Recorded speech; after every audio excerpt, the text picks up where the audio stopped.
welcome to This Week on 33rd Street. I'm Alyssa Kress, sports editor at the Daily Pennsylvanian. With me today are fellow sports editor Mike Wisniewski and one of our basketball beat writers, Ethan Alter. We were all at the Harvard game on Friday. Huge crowd here at the Palestra, but unfortunately Penn lost by 6 to the Crimson.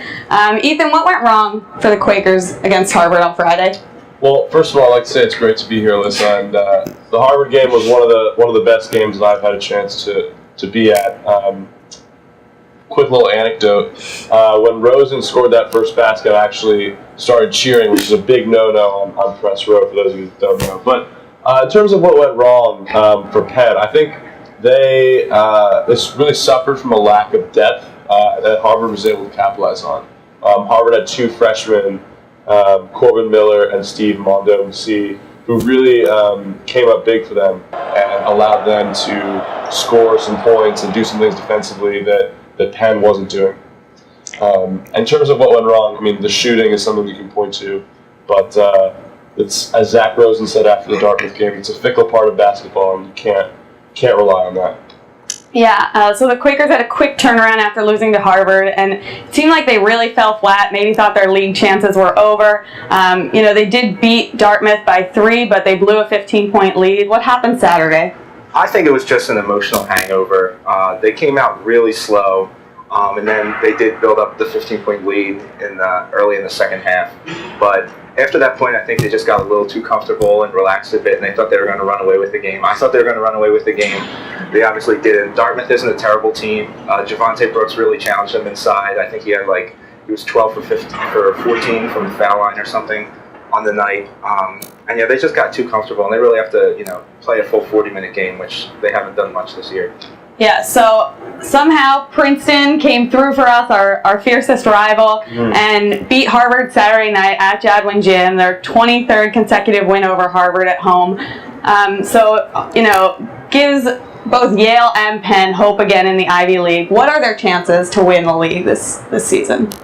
I mean, so that was big for Penn, the Princeton win over Harvard, but as you wrote in your column, I think it may not matter. I think, especially in the Ivy League where any team can beat any team on any night, it's going to be a tall task for Penn to win out, which is essentially what they have to do, assuming that Harvard continues to play well.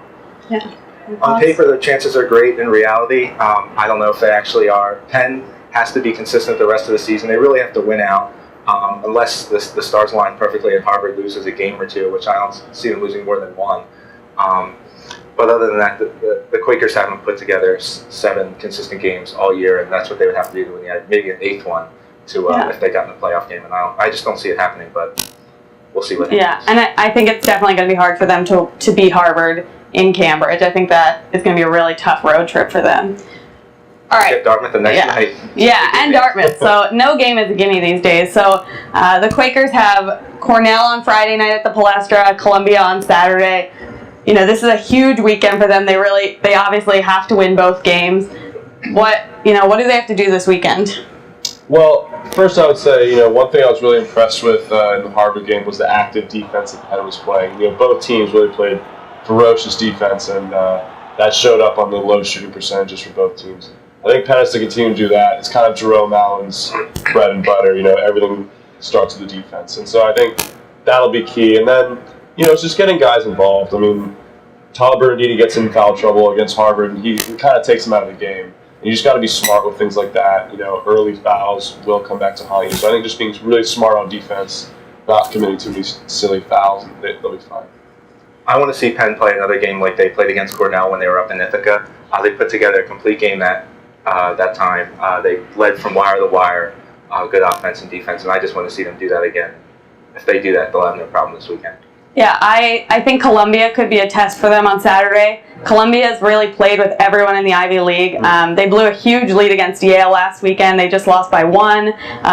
They lost by 5 to Harvard, and Penn only beat them by 2 up in New York. So I think that Saturday could be a really big test for them. Columbia's really shown that they can play with everyone in this league. So it should definitely be an interesting weekend here at the Palestra. If you can't be here, please follow along with our live blogs at thedp.com/thebuzz. That's it for us. Have a great weekend.